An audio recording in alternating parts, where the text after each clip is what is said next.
Good evening, my fellow viewers. Welcome back to AZ Trading. It's currently almost 4 in the morning here in Australia, so my energy levels are declining exponentially. But I thought I'd show you guys this really nice trade that we managed to capture on the USDCAD. So as always, here's the proof and the executions, so you know that this is not just a hindsight backtest, but that we actually captured this move live.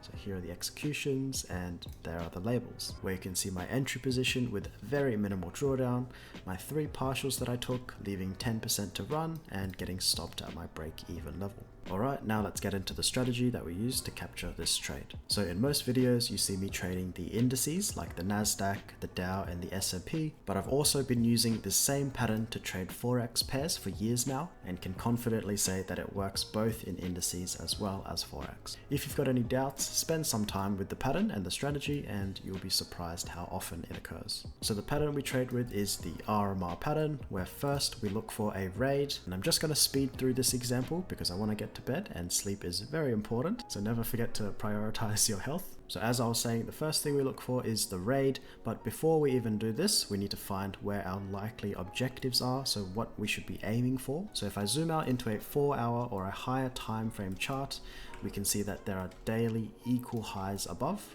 and resting above there is buy side liquidity. So if I drag that one out to the right, this daily equal high level is my directional bias for the day, so I'll be looking for bullish setups. Now with that in mind, we can look at how price has traded prior to the London Open, and we are currently inside a range. But not only that, we managed to create these relative equal lows over here, and as soon as price breaks down through those equal lows, that's what we can call the rate. The second thing, so immediately after a bearish raid, we look for a bullish market structure shift. So we can see that during this bearish raid, as soon as we broke through a previous swing high, which is right over here, once price broke through that level, that's what we can call the market structure shift. So price is now short-term bullish. And during this market structure shift, we don't want to be placing longs, we don't want to be FOMOing and chasing price. Just say we place our stop at the previous swing low, then our stop will be very large, and the price that we enter is not a fair price. And this is why we wait for the final part of the pattern, which is the return area. And in most cases during the market structure shift, we can find a gap. So over here we have a gap that is formed. So when price retraces into that gap area, then we can place our long position. I saw one of your comments saying which time frame to use to find the return area, and the answer is there's no specific time frame to use. It's just about using the time frame that paints the cleanest price action. So for example, in this 15-minute chart, we can see absolutely no gap within here during the market structure shift. But if I zoom down to the 5-minute chart, we can see a gap that is formed over here. It's much cleaner. And if I keep going down, let's go to the 3-minute chart, then we can see it even cleaner. And now if I go to the 1-minute chart, we can see that the gap is actually not as clean. So for this trade, I'll be on the 3-minute chart since it shows this gap the cleanest. This is just another quick example of which time frame is the cleanest. So if we just look at this little price action area over here, we can see that there's absolutely no gap within there, and we're on the 1-minute chart. So let's move to the 3-minute, and on the 3-minute chart, there is still absolutely no gap. Now we're on the 5-minute and there's still no gap there. And finally, now we're on the 15-minute chart and we can see that there is this clean 15-minute gap, which makes it very clear to see that this price leg retracement is going straight within that 15-minute gap before it continues to dump.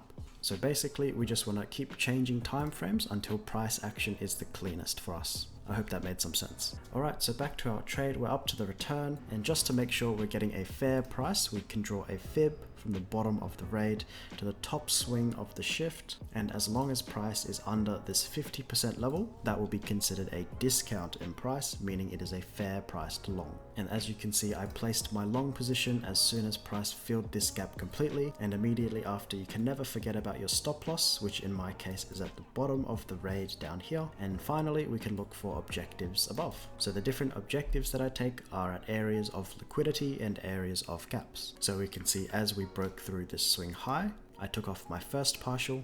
If we look back a little more, we have this gap that is formed, and once price filled this gap, I took off my second partial. If you can take a guess where I took off my third partial, if we look to the left a bit more, we have this swing high, which is another area of liquidity. So once price reached that area, I took off my third partial, and this would leave me 10% of my position to run. So at that point, I reduced my stop loss to break even with my final objective at those daily equal highs. So whether price ran to my final objective or stopped me out at my break-even level, it didn't matter to me, whichever one would be hit. And as you can see, price didn't reach those equal highs, started rejecting that area, and eventually stopped me out at my break-even level. So this is the trade overall, where we managed to go through around 1 pip of drawdown, which is actually quite ridiculous how precise we managed to be. And in return, we captured around 50 points on the USDCAD. So if you'd like to take a screenshot of the naked chart so you can outline the RMR yourselves, here you are. But that'll be it from me, guys. If you enjoyed this video, hit that like button. And if you'd like to see more content from me, don't forget to subscribe. It makes me very happy. And if you've got any questions, leave them down below. I'll get back to every single one of you. However, I'll be sleeping as soon as I finish this video. But until next time, take care, everyone. Peace.